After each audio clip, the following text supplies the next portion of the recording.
This is the hydraulic motor that the hydrostatic transmission spins, it controls. We have a sensor here that tells the computer how fast this motor is turning.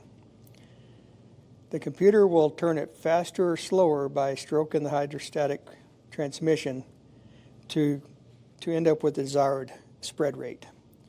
The spread rate would be how many gallons per minute is coming out of the pump.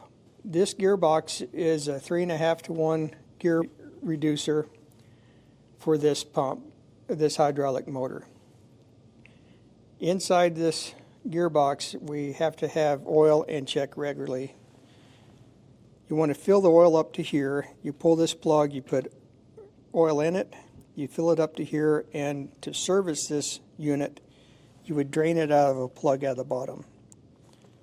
Fill, check level, drain on this gearbox.